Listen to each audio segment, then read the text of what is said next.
Good afternoon, and thank you to everybody for those wonderful presentations.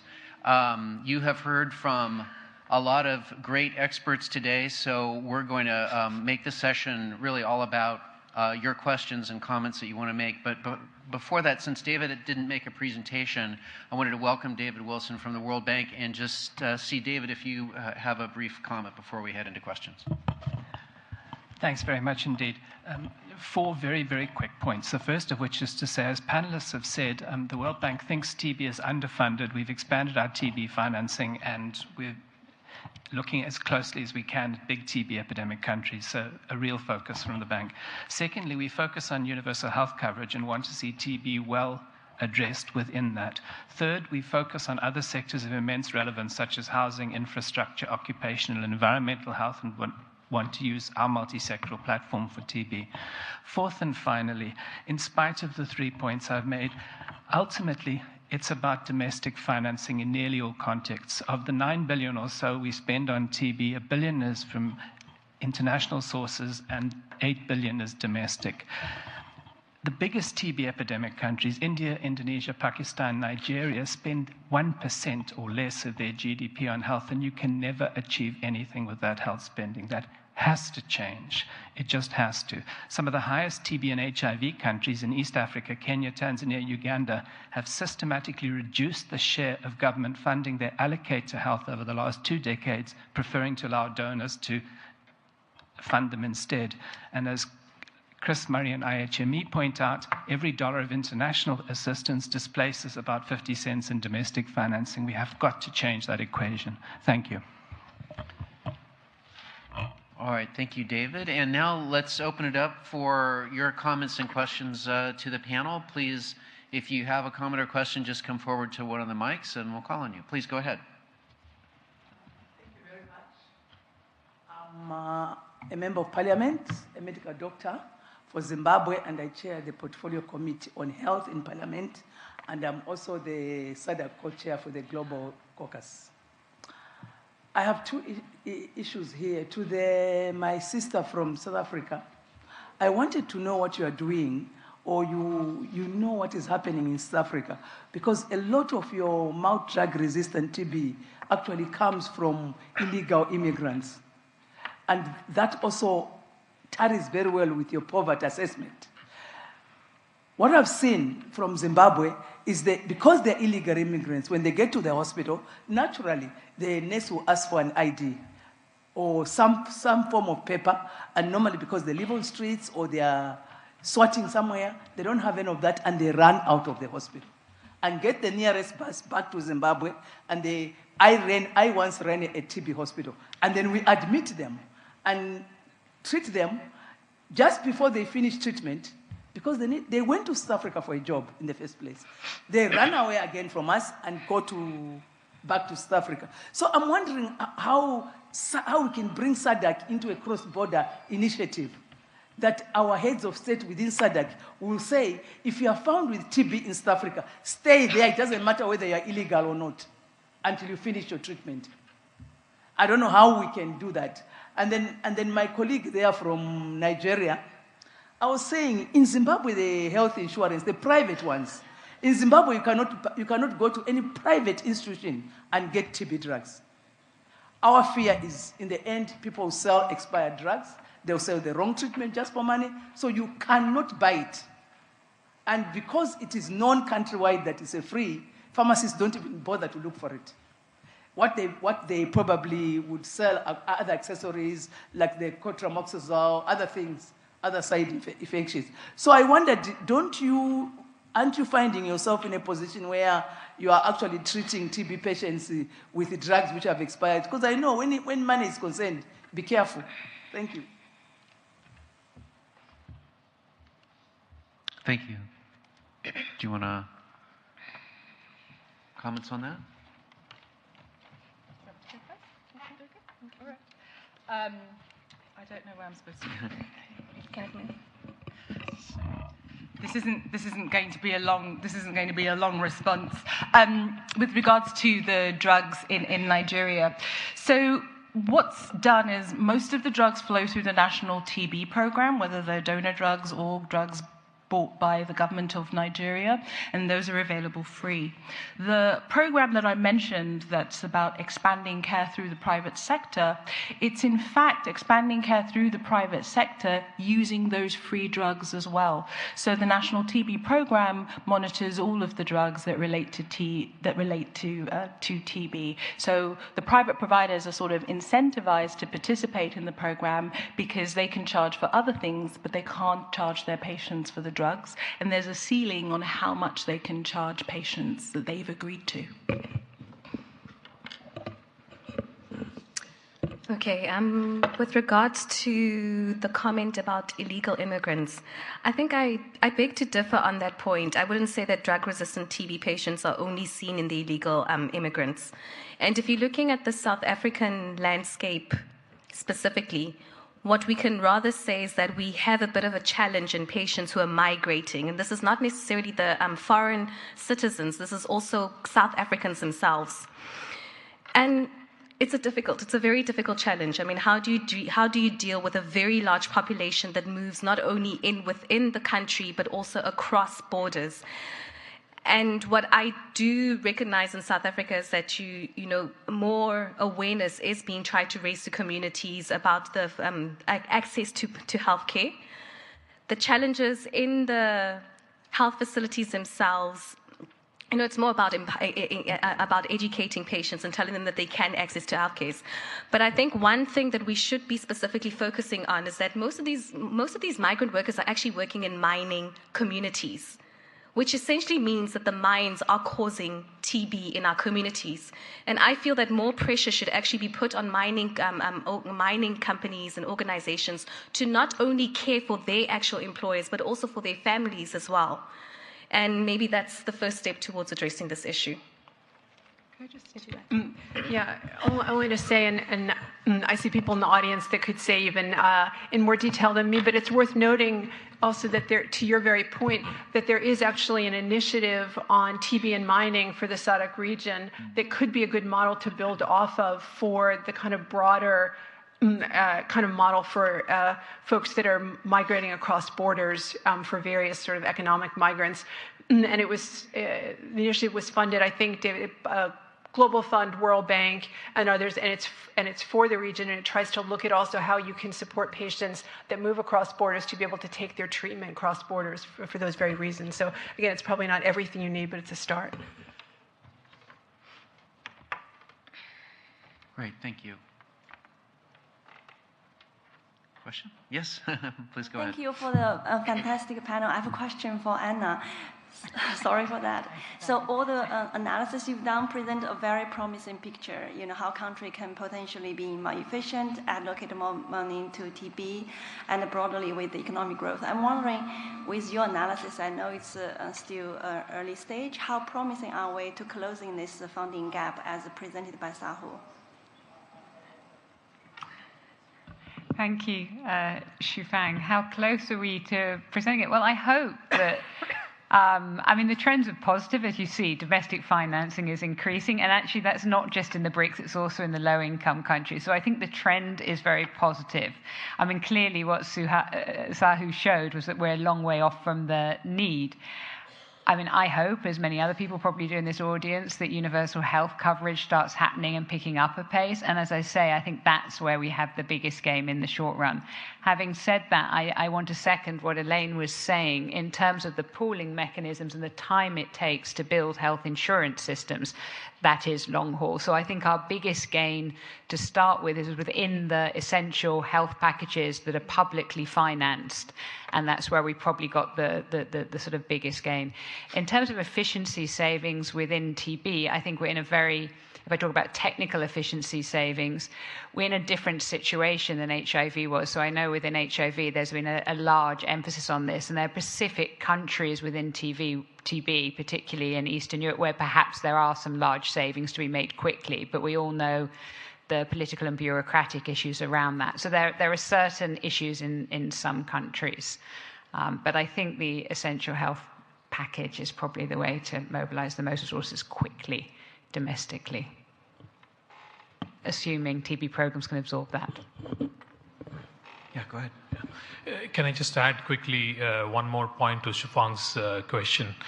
I think one important thing that we should not underestimate is one of the first step to addressing the funding gap is the ambition level. If the ambition level is at the right level, then the funds would follow. And I will give you two examples. One related to domestic funding that happened in the ambition that we saw in India, with the Prime Minister himself coming out and articulating an ambitious target that led to an increase in the domestic budget. The second one I would point out is global fund related. And we have seen in the last few days or weeks additional money being provided to countries that had an ambition that had in their application to Global Fund what Global Fund calls as unfunded quality demand. That means they didn't just apply for the envelope of money available, but they were ambitious and asked for more, and they will get now more from the portfolio optimization process that happens in Global Fund. So I think ambition is very important. Thank you. Thank you. Sir, go ahead. Yeah, thank you very much. I just want to make a comment on resource mobilization. And I think my concern is about commitment with regard to our government. And throughout the discussion of the TBHLM, I have not seen us preparing specifically looking at how we can push our government to mobilize more resources for TB. And I also think we are applying diplomacy when it comes to resource mobilization. And I need this august body to start to think about ways and means we can push our government to raise more money. And the TBHLM could be an opportunity that we can use. And this is very important that at the end of the TBHLM, we should be able to really realize, resources for TB. Because if we are serious about implementing those declarations, then we need to have resources at the end of the TBHLM. Thank you. Thank you. That's a great comment. And actually want to note also that Luchika and others will be talking about the opportunity of HLM in the next session. But let me ask just any and everyone on the panel, to this point, are the experiences you know about where countries really have been able to do better in terms of domestic resource mobilization? What are the examples of that recently? What made that happen? What about the politics changed? What about the financing changed to make that possible? I think any examples would be helpful. And what are the lessons then for going forward? Yeah, David. I could be really brief, and I think it is important that we find the right arguments, and they're not always the obvious ones, and that are not always either public health or economics. And my own view is that Prime Minister Modi in India focused on TB because he was deeply and profoundly ashamed that India, space-age India, IT tech India, had the largest TB epidemic in the world and a third of the world's TB. We were with Indonesian finance officials recently, and they said, "Oh, does Indonesia still have TB?" Second only to India. So I think shame can be an important mechanism with issues like TB, but in every case we have to find the right entry point. Please go ahead. I think the SDGs and UHC give us a little bit of a window, because there are certainly politicians that care or know about those initiatives. What they don't always do is connect specific diseases to those initiatives. One of the things that we've been working on quite a bit recently in Nigeria is something called the Legislative Network for UHC. And what that focuses on is really getting the legislators, senators, House of Reps at the federal and the state level, really getting them engaged with the health sector in a much more profound way than just championing specific diseases. So when I say getting engaged, I mean getting engaged in the things that they're supposed to do. So legislators are supposed to appropriate funds to the various sectors. Legislators are responsible for oversight. They're responsible for making laws, and many of them don't know how to apply those functions to the health sector. So what this network has been doing is really building the capacity of legislators and getting them to understand you have powers that you can use for health, and connecting the health needs to their constituencies. Legislators come from rural areas, so don't just focus on the ones in the capital, for example, but they come from rural areas. Their votes come from rural areas. Their votes come from small constituencies. And if you can really link the health issues to their constituencies, the things that matter to them, which can be votes, which can be complaints from their constituents, I think you can go a lot further in getting their attention and getting them to do what they can do for the health sector. Ministries of health typically are not very good at playing the politics of getting the legislator to prioritize health in the same way that they do, say, roads and infrastructure, etc. Please. Sorry, bit of a cough too. I just want to second David's point, and even though being an economist for many, many years, sort of be modest about the contribution that economic analysis can make. I think you first need the political and social commitment. However, you do then need the economic analysis to get the money flowing from the Treasury. So I don't think that economic analysis or these arguments that I made necessarily take the decision or make the decision, but they're part of that. And if they're not there, often the decision can stop and the disbursement cannot happen. So just to second what David was saying. Mm-hmm. And maybe just a couple other thoughts. One, I think there is a certain power in the fact that this goal now of reaching 40 million people, essentially finding the 4 million people that are being missed by public health systems every year, this goal of 40 million now between the end of 2022, we know actually, but country by country, those targets, and I think in that way of somewhere between shaming, challenging, and sort of pushing countries to do more, if we can make clear what those gaps are country by country, then that is something not only that countries can own, but you can see improvements in that in a political time frame, within 6 months or within a year, and you can actually track that. So I think using those targets will be really important. And I think also challenging some governments not to wait for the high-level meeting to be the start of thinking about this, but at least coming with either what they're going to commit to or even what they need or some combination of the two. So we're actually having those conversations around the high-level meeting. And I'd also say, to your point, we also can't forget traditional donors, because while I completely agree, the core of financing is coming domestically, we need all of it because we need to double the financing for just to scale up ambitiously that we need. And even for some middle-income countries to be able to front-load ambitiously, they need some strategies, whether they be loan buy-downs or other things that they can front-load into their budget. So I think we need that combination. And, for all of the challenges in the world, we should be encouraged that even the United States Congress actually fully funded the Global Fund for next year and is on the track to do that, and even increasing bilateral funding for tuberculosis. So we need to keep pushing donors as well to do their part and not step back at all. Other comments? Yeah, please go ahead. Yeah, just to add, maybe continue a bit from what I was talking about ambition.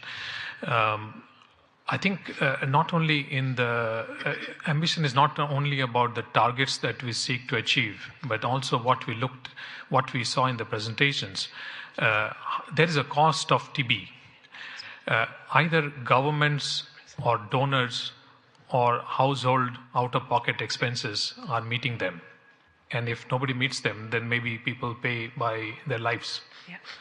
So I think we have to realize that we should not be just, our ambition should not be just to ask for the cost of the diagnosis and treatment and the biomedical part, but also how can we go beyond and reduce the catastrophic expenses on the households and how we can remove them from the cycle of poverty so that will lead to prevention of TB. I think that holistic approach, not just taking that a free TB service is available and we are satisfied, but going beyond, looking at the cost of accessing that free TB services in the country and how we can address that.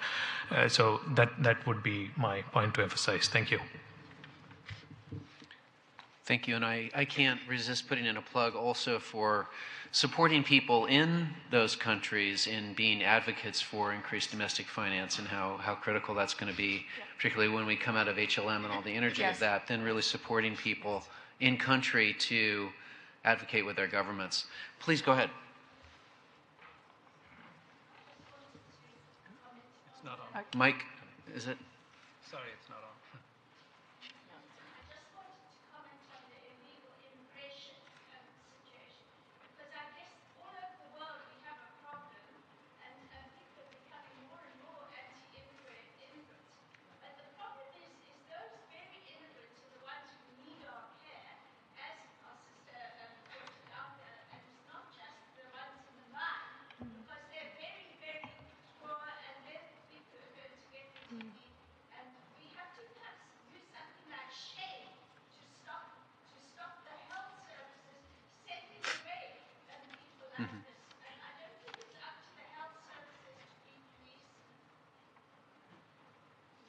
Thank you very much.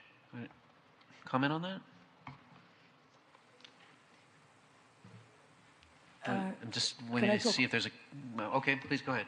Okay, thank you very much. I just want to share the Zimbabwean scenario of domestic funding that we lobbied as a parliament.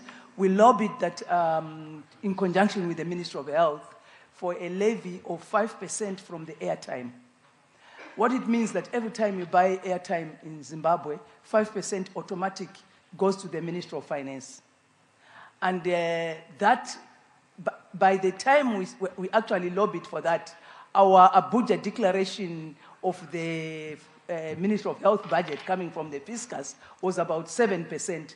With that money, we have managed to push it to almost 10%. So the money has really helped. The money is coming. It comes in every quarter. And I think the first quarter we raised something like 8 million from telephones charges. So there are a lot of ways we can do it. Thank you. Yeah, thank you very much. Sir, go ahead. Thank you, Gavin Churchard from the Aurum Institute. So I just want to say to the panel that for me this was a wow panel. Well done to all of you. So we heard, Joanne, and I want to just echo your call that we need all the money. But as Anna said in her presentation, that we have to then make sure that we're increasing the human resource capacity to be able to expend it. And then a lot of countries are returning Global Fund money that's allocated for TB. So what is the panel's recommendation on how do we ask for more money and yet we have the challenge in spending the money we have? Who wants to tackle that one? David. You've raised a great point. What finance ministries consistently tell us is that health's an inefficient ministry, their budget execution's low, and they routinely return large sums of money. If they get budget increases, they return even more. So there's a major perceptual challenge there. There's no question. I mean, I would say one of the things that's been encouraging to me is the Global Fund took on working with countries, and particularly in some of the what they call high-impact Asia countries, so some of the highest-burden countries, to really work with them and work with technical partners to support an ambitious scale-up, particularly finding the people that we're not currently reaching. And I think they were able to both work with countries to have a much more ambitious strategy, and in places where those resources were potentially being left behind, to find a sort of additional strategies as an add-on to make sure that those resources could be spent more effectively. So I think that this whole question of working with countries to be ambitious and effective, like I think there are ways to do it, and we just need to provide targeted support. And I think we've set this target now, which hopefully will be a target coming out of the HLM for, as you said, finding 40 million more people, or 40 million people total, and more of the people we're missing by end of 2022. We actually now need to fill in some of the blanks that you're saying about how to provide the kind of support that countries need in a kind of accompaniment way to figure out how to do that kind of scale up and encourage them to be ambitious. But I mean, I've seen it working. Yeah, Sherry. Yeah. So I think one thing that I learned from the panelists actually is that someone is paying for it. So, I mean, I think showing the Nigeria example of the out-of-pocket costs, that actually there are people that are paying for it, or as I think Sahu said, they're paying with their lives. So I think that we know that there are these costs. It's being paid by someone, but do we need to shift it to the funding that's available and look at some of the ways to shift resources out there? So we do have to finish. We only have 2 minutes left. I think that there was one last question, then we need to finish the panel. Well, and also I would just say that it wouldn't be a good financing discussion without noting that Global Fund replenishment is coming next year. So absolutely one of the essential advocacy actions for all of us for the next year is to work with our governments to get the best pledges we possibly can for the Global Fund. Yeah, go ahead, real quick question. There I am. Hi, I'm Shelley from Results Canada, and this was a fantastic panel. Thank you. I'll be quick. Actually, it ties into the Global Fund replenishment, but as we're thinking about replenishment, I think it's very important to consider what you said, an alternative and new and fully financed everything. And so if we're looking for these alternative financing solutions, what's our next step? I think you have, like, Joanne, you had a great collection of ideas and concepts that other people have tried. So what do we do as a civil society community to make sure that one or all of those is executed? Joanne? Last word from Joanne? Oh. Do you want to go ahead? No. Go ahead.